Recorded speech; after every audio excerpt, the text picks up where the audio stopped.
मेरे प्रिय भाई बहनों, प्रभु यीशु के नाम में आप सबको सालों। हम आपका स्वागत करते हैं माई चैनल यीशु सच्चा परमेश्वर में। मेरे प्रियो, आज हम बाइबल के 3 वचनों के द्वारा बात करेंगे। और परमेश्वर का वचन कहता है, जिसे राजा दाऊद भजन में कहते हैं 37 के 25 में लिखा हुआ है। प्रभु के वचन में परमेश्वर ने जो वचन है परमेश्वर का, वो राजा दाऊद कहते हैं मैं लड़कपन से लेकर बुढ़ापे तक देखता आया हूँ, परंतु ना तो कभी धर्मी को त्यागा हुआ और ना उसके वंश को टुकड़े मांगते देखा है।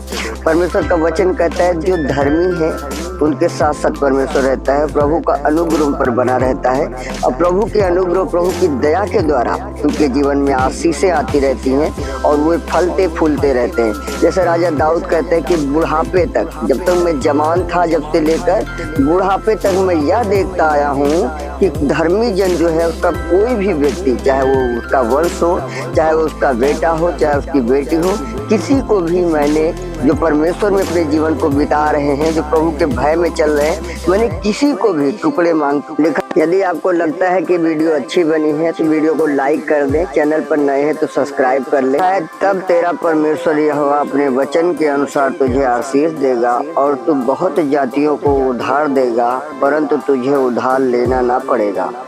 और तू बहुत जातियों पर प्रभुता करेगा, परंतु वे तेरे ऊपर प्रभुता करने ना पाएंगी।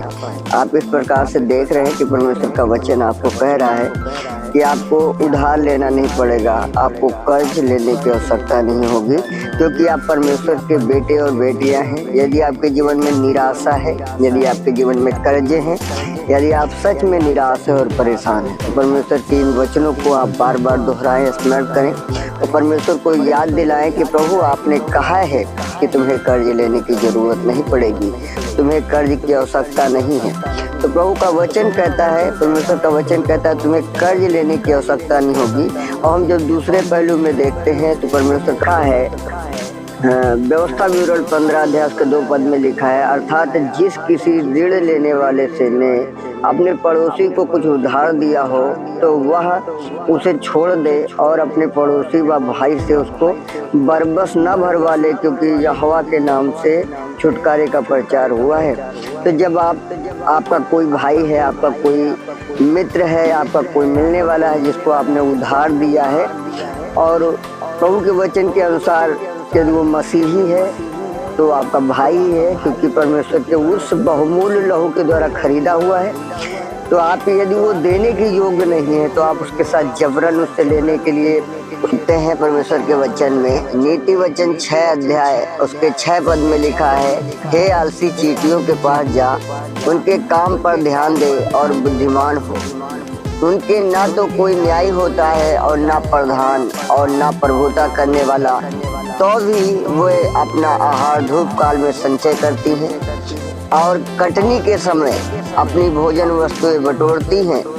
हे आलसी, तू कब तक सोता रहेगा, तेरी नींद कब टूटेगी।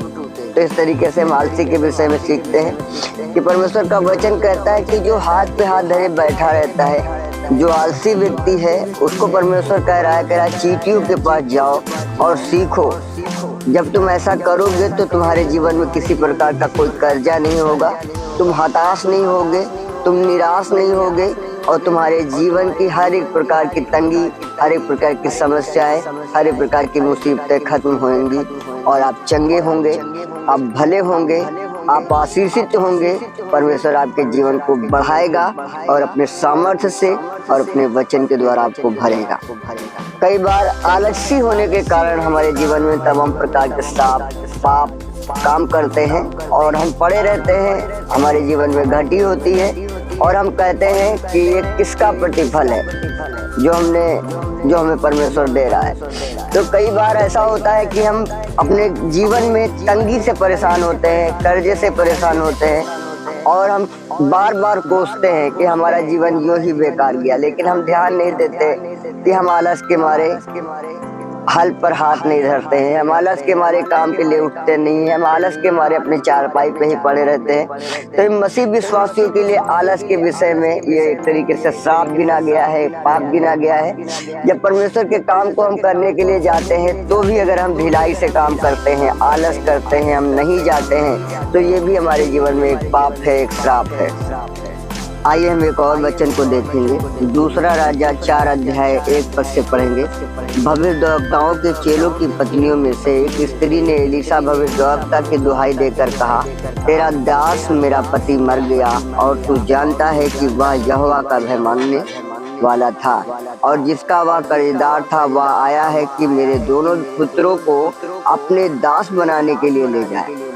जब आप देखते हैं कि वह व्यक्ति है अपने पूरे जीवन कमाई करता है, अपने पूरे जीवन में अपने धन को संचय करता है, लेकिन फिर भी वो कर्जे में होकर मर जाता है और वो व्यक्ति अपनी पत्नी अपने बच्चों को कर्ज में छोड़ जाता है। बाइबल बताती है भला मनुष्य अपने नाती पोतों के लिए भाग छोड़ जाता है। जब कोई भला मनुष्य है तो अपने नाती पोतों के लिए भी भाग छोड़ कर जाता है। हम अपने जीवन के लिए भविष्यवाणी करेंगे। हम भविष्यवाणी करते हैं, मैं भविष्यवाणी करता हूँ कि आप और मैं प्रभु यीशु के सामर्थी नाम में आशीषित होने जा रहे हैं। आप इस जीवन में जो कर रहे हैं वह आपके साथ समाप्त नहीं होगा। प्रभु यीशु के सामर्थी नाम में आप अपने नाती पोतों के लिए वो धन जो आपने इकट्ठा किया है छोड़ कर जाएंगे। आपके नाती पोते भी खुदावन यीशु के सामर्थी नाम में आशीषित होंगे। आपकी पीढ़ियां आशीषित होने जा रही हैं यीशु मसीह नासरी के अधिकार नाम में। मेरे राजा, हम प्रार्थना करते पिता, अपनी सामर्थ को रिलीज करिए खुदावन। मेरे प्रभु, हम यो ही नहीं छोड़े गए पिता, हम यो ही नहीं बुलाए गए प्रभु जी। मेरे पिता, आपने अपने नाती पोतों के लिए परमेश्वर पिता हम उन्हें आशीषित करने के लिए प्रभु जी हम आपने बुलाए गए हैं। राजा यीशु के सामर्थी नाम में हम आशीषित करते हैं खुदावन। हर एक प्रकार के दुष्प्रभाव को कमांड करते हैं, दुर्बलता की आत्माओं को डांटते और हुक्म देते हुए उखड़ो रथा कुंड में जा लगो। Go in the name Jesus Christ रब्बा रबोनिया पुरी बाबा रबा। एक और वचन तो हम प्रार्थना करेंगे कि हमारे जीवन के हर प्रकार के आलस खत्म होने पाए, हर एक प्रकार के आलस के बंधन टूटने पाए, जैसे के लिए हम प्रार्थना करेंगे। आइए हम सब प्रार्थना करें। सर्वशक्तिमान परमेश्वर प्रभु यीशु राजा, हम प्रार्थना करते हैं पिता, तेरा वचन कहता है प्रभु जी आलसी चींटियों से पूछो, इन चींटियों से सीखो।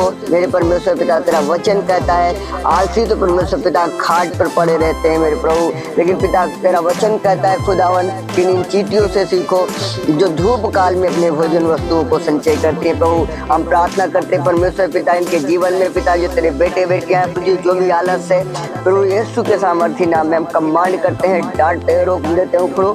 हर एक प्रकार की आलस की आत्माएं जाने पाए, हर एक प्रकार की कर्जे की आत्माएं जाने पाए परमेश्वर यीशु। हम प्रार्थना करते हैं पिता, आपने कहा कर्ज का लेने का तुम्हें मौका नहीं होगा पर देने का सौभाग्य। पिता, कर्ज लेने का कोई भी मौका खुदा उनके जीवन पे ना आने पाए। मेरे प्रभु, इन्हें देने का सौभाग्य दीजिए प्रभु जी, ताकि इनके नाती पोते हुए खुदावन यीशु के सामर्थी नाम में आशीषित होने पाए।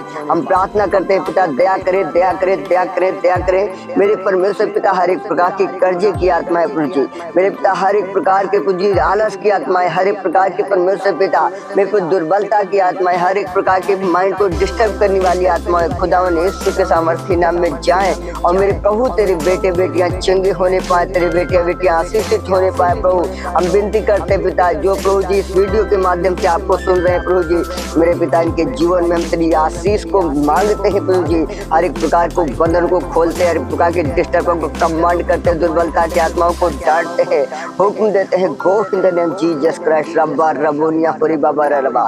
रिलीज करते होली गॉड फायर को परमेश्वर, तेरे बेटे बेटियों के जीवन में हम तेरी सामर्थ्य तेरी आशीष को मांगते हैं। धन्यवाद प्रभु, आपने प्रार्थना को सुना, उत्तर दिया। धन्यवाद, यीशु मसीह के नाम से प्रार्थना को मांगते हैं, आमीन।